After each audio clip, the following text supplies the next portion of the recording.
Hello, Cleveland. Welcome to the Dawgland podcast. I am your host, Anthony Joki. As always, got my co-host Jackson McCurry alongside me. Jack, we had a great NFL game last night, and that's only going to kick us off for the rest of this NFL season. That's for sure. Yeah, man.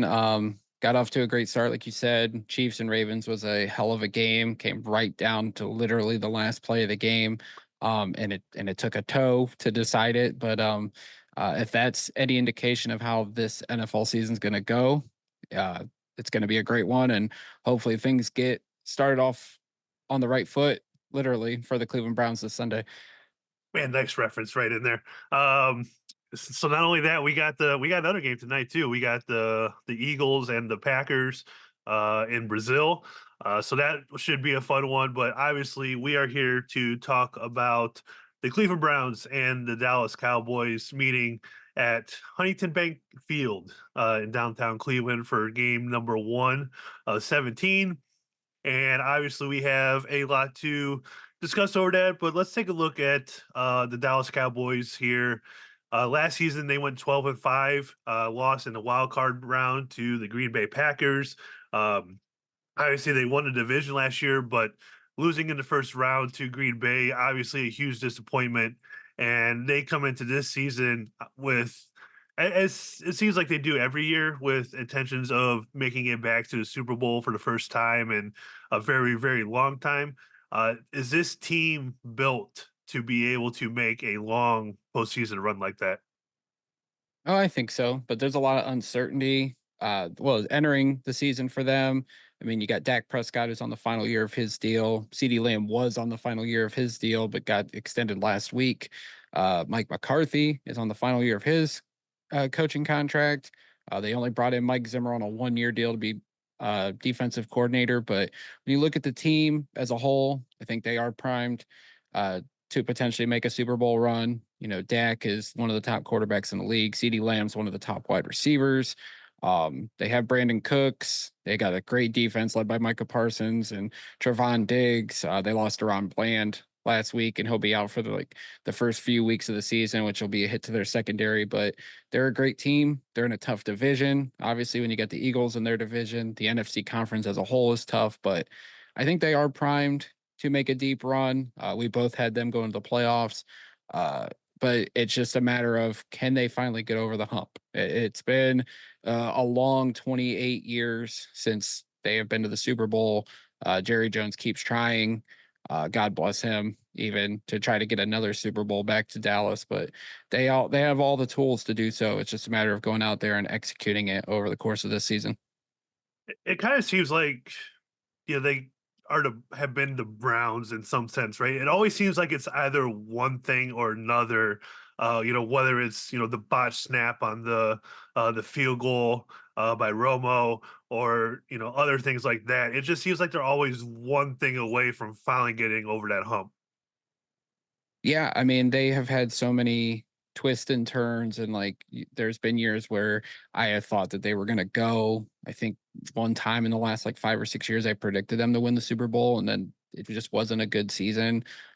Whether it's been injuries, just bad luck on the field, bad luck off the field, they've been like the Browns in some aspects, but as bad as like the drought has been for them, they're consistently a good team. Like they had a couple bad years in the 2010s, which led them to getting Ezekiel Elliott, who's now back on his second stint with the team, and them moving on from Romo and finding a diamond in the rough and Dak Prescott in the fourth round. But they're always there. They're always talked about. They are quote unquote America's team, which obviously some of us in the dog pound will contend that there's a more loyal and better fan base than the Cleveland Browns over them, and we should be America's team.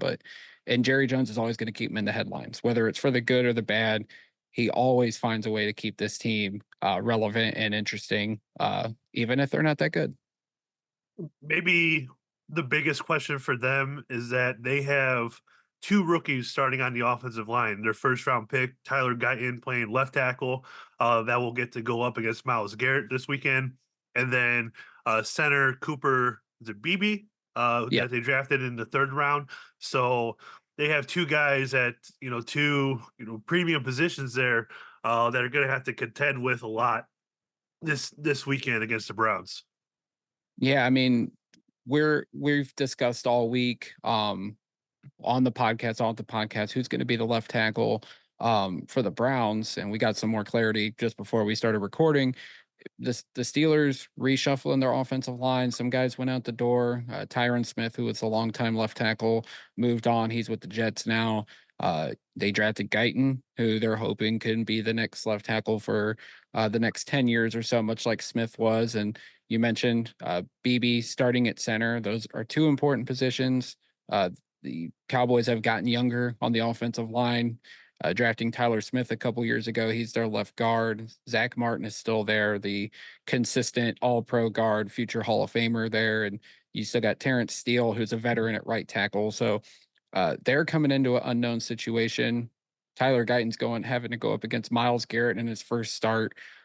He's a big body, so it's kind of like mimicking what Dawan Jones is for us. Guyton can be for the Cowboys, and for your debut to go up against the reigning NFL Defensive Player of the Year, like it's going to be a tough day for Guyton on Sunday. So it'll be interesting to see how their offensive line holds up against our defensive front. Not to mention, just the rest of the defensive line as well, because the interior guys for the Browns are no slouch either. So, those three guys in the center for the Cowboys, it's going to be very important for them because obviously they're probably gonna have to leave, Guyton on an island with Miles Garrett, which is just a huge thing. And then you have, Harris and Zadarius and others for the rest of the defensive line that is going to, be a tough task for the rest of the Cowboys O line. So we'll talk about more of that here in a minute, but um, it's definitely their offensive line is maybe, like we talked about with the Ravens and we saw a little bit of last night, maybe the biggest question of what might hold them back this year. All right, let's take a Yeah. look at Oh, oh, sorry. go ahead. Go No, ahead. go ahead. I didn't realize you were transitioning. Go ahead. That's all right. So the injury report came out, or this is yesterday's, but we did hear that majority of the players practice for the Browns today. Uh, they did officially rule out Jed Wills Jr. They listed Jack Conklin as questionable. In terms of who's going to start at left tackle for the Browns, Stefanski said, "We're going to work through it in the next 48 hours. All options are on the table, including rotating players." So that could be Conklin and James Hudson for your left tackle. So there's that to talk about. And then for the Cowboys, they only had one player, their four string tight end, Stevens, that did not practice yesterday. Everybody else was good to go. The Browns had a bunch of guys limited, a few full, but with them saying that everybody was out there today, it seems like the left tackle spot is really the only thing that we have to worry about this Sunday. Yeah, and I think it all hinges, I think, Anthony, on how Jack Conklin's knee is going. He's been going every other day since he was activated on the pup list last week, working a day on the field, being off a day. Jed Wills saying earlier this week he wasn't going to start.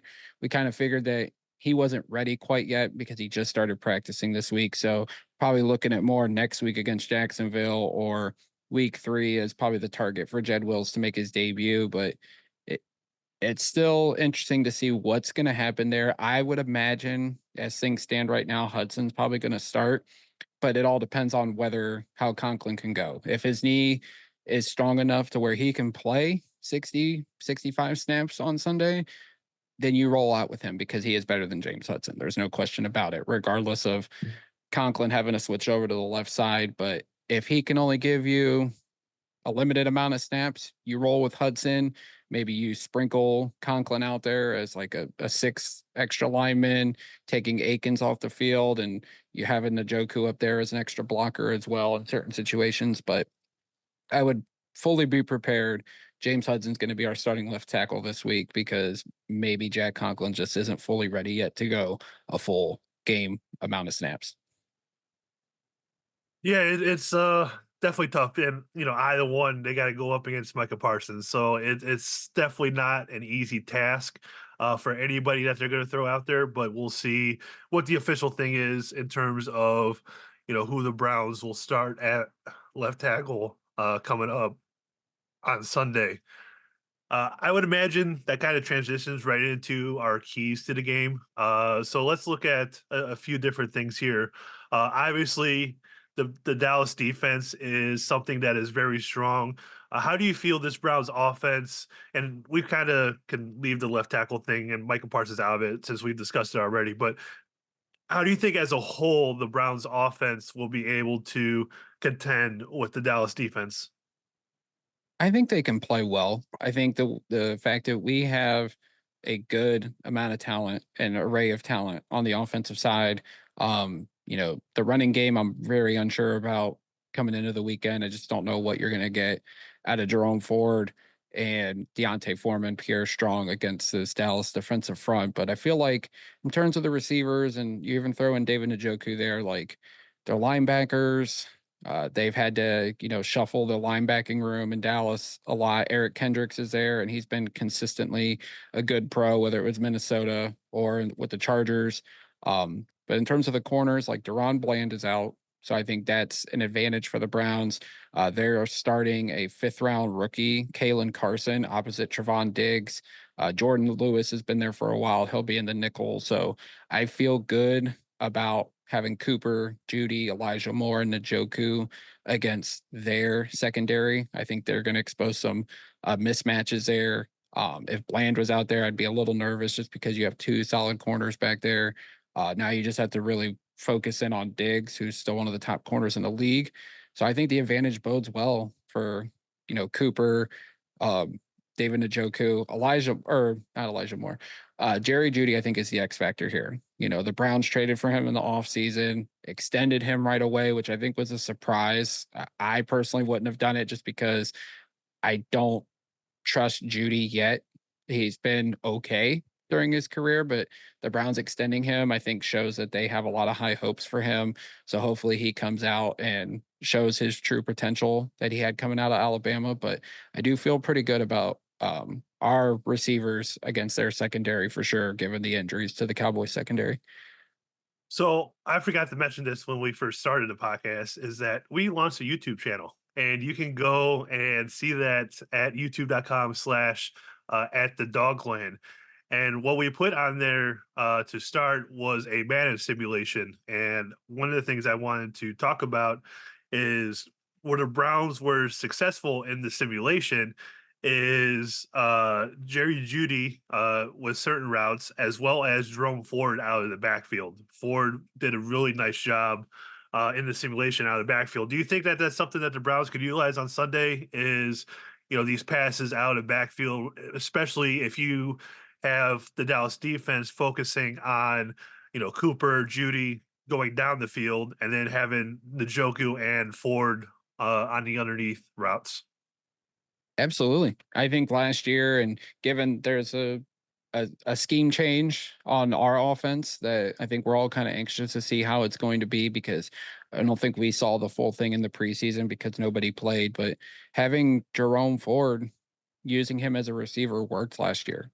He was targeted 63 times, had 44 catches, had 5 receiving touchdowns. I think that was a good connection, whether it was Deshaun, DTR, or Flacco in at quarterback.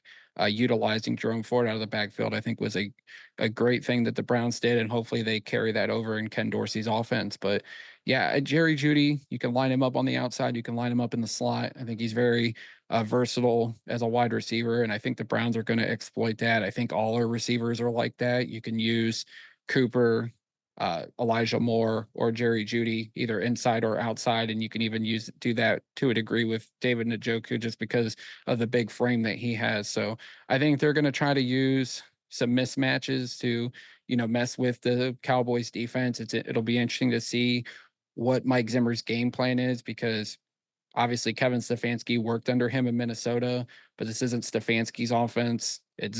We think it's a mixed blend of his offense and Dorsey's offense, and Stefanski's obviously calling the plays. So it's going to be interesting to see what we put out there and see how they try to mess with Mike Zimmer's defense in Dallas, which obviously has some new pieces, and hopefully the Browns can exploit that.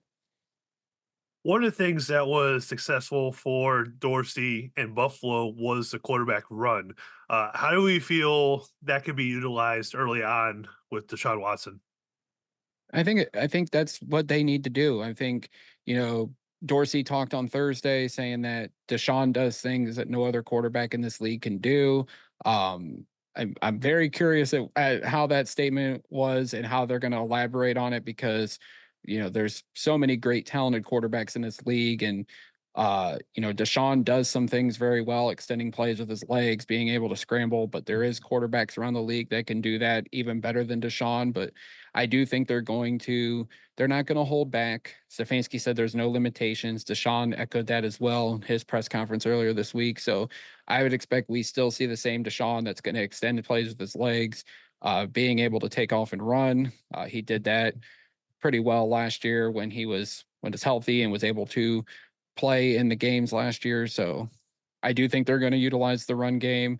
The Deshaun isn't as big bodied as Josh Allen and Cam Newton, guys that Dorsey has worked with in the past, but he has that mobile ability, able to extend plays with his legs. He averaged 5.5 yards per rush attempt last year. So that is another weapon the Browns can use to get the running game going. And I think they will use that on Sunday. On the flip side of that, Dallas and Dak Prescott has also been known to extend plays with his legs. How do we feel the Browns defense is going to be able to contend with Prescott being able to run the ball to go along with a very talented receiving core, Brandon Cook, CeeDee Lamb, and then other talented players such as Jake Ferguson, and now that they have Zeke Elliott back. Yeah, I think you feel pretty good about it. I mean, you have JOK who was drafted to, be that Swiss Army knife in the linebacking room. That he's a guy that will, be the spy against these mobile quarterbacks. We've seen it against Lamar Jackson, and I think he'll be that guy that keeps an eye on Dak in case he tries to take off and run, or even extend plays with his legs. Like, yes, it got hampered a couple times last year against CJ Stroud in the playoff game comes to mind, but I think our guys, like our corners, are going to be able to match up against CeeDee Lamb and Brandon Cooks. I feel really good about it. I'm anxious to see how much Newsome plays coming off the hamstring injury, but we know what Emerson and Ward can bring, and they're healthy and they're going to be out there in full force. So hopefully Newsome can as well. But I feel really good about our pass rush going up against, a line that has a lot of young players, including two rookies that are going to be able to put some pressure on Dak. Miles had great success against Dak 4 years ago, the last time these guys played in 2020. And I just think like our defense matches up really well against their offense, and I expect them to go out. And I think it's going to be a close game. It's probably going to be a low scoring game, but I feel very confident that our defense is going to be able to limit the Cowboys from being as explosive as they potentially can be this season. It's definitely going to be a very tough task to limit this Cowboys offense. Yeah, I kind of with you. It definitely could be low scoring, but I feel like on both sides, with it being early in the season, we still might get some of those explosive plays as teams are still trying to figure everything out. I guess at that point we can move into our predictions for the game because the home opener, I saw a tweet yesterday, and it kind of made me surprised. The Browns under Kevin Stefanski are 3-1 in home openers, as well as he has an 8-4 record in the month of September. So, how do you feel the Browns will do on Sunday against the Dallas Cowboys? The weather's not going to be a problem because it's supposed to be 65 and sunny, so that's going to play well. Um, I feel good about this Browns team, but I feel like at the same time, I feel nervous because of the left tackle situation, because we don't really know what to expect out of Deshaun Watson. But I think this team's going to be ready because you just mentioned all those numbers by Kevin Stefanski. He has his teams ready. Last year it was rainy, it was ugly on the offensive side, but the defense came to play. I know Jim Schwartz is going to have his guys ready. But I know Dallas is going to be ready as well. This is a big year for them. They got expectations like the Browns do. So I think it's going to be a fight. I can see it being a little bit more high scoring than what my prediction is going to be, but I can also see it being low scoring, maybe first to 24 wins. and I do think the Browns are going to come out on top. I'm going to say the Browns win 24-20, and we go 4-1 and home openers under the Kevin Stefanski era. Well, we're both right in the same ballpark here in terms of the final score. I have the Browns winning 26-23 on a very, very late Dustin Hopkins field goal because I think it's just going to be a dogfight, pun intended, of this entire game on Sunday. So it's going to be a fun one. I know that place is going to be rocking. I can't wait to be down there to take everything in. Um, that place always gets loud. I would imagine we'll have some Cowboys fans too because they always seem to travel. But it's going to be a very, very fun home opener for sure. Yeah, it's gonna be amazing. Like, I seen the, uni lot's gonna be open at, like, 6 AM Sunday morning, which could be a good thing or a bad thing. So Browns fans, please stay safe, but yes, show up to the dog pound, be loud, feed the team the way you guys did last year, 8-1 at home. And I don't expect anything different. Like, it's gonna be a fun game. I'll be sitting at home watching it. Can't wait to see how Tom Brady critiques the Browns in his first game as a NFL broadcaster. So, and 95% of the country is going to be watching. So, the two America's teams are going to be going head to head, and maybe whoever wins can take the official crown. Yeah, definitely. It's going to be a fun one. With the Muni Lot opening that early, Browns fans are going to be a little extra lubricated when 425 rolls around. So it's definitely going to be a raucous crowd for sure. So it's going to be exciting. We'll be back. I'm not sure if we're going to do a post game on Sunday night or Monday, since it's going to be so late when I get back from the game on Sunday. But we'll talk about that. But be Yep. sure to uh, follow at the Dogland for all of those updates. Be sure to give Jack a follow at Jack McCurry08. Give me a follow at Anthony Jokey. Uh, Follow our brand new YouTube channel, youtube.com/ at the Dogland. Until next time, until post game, remember most importantly, go Browns. Go Browns.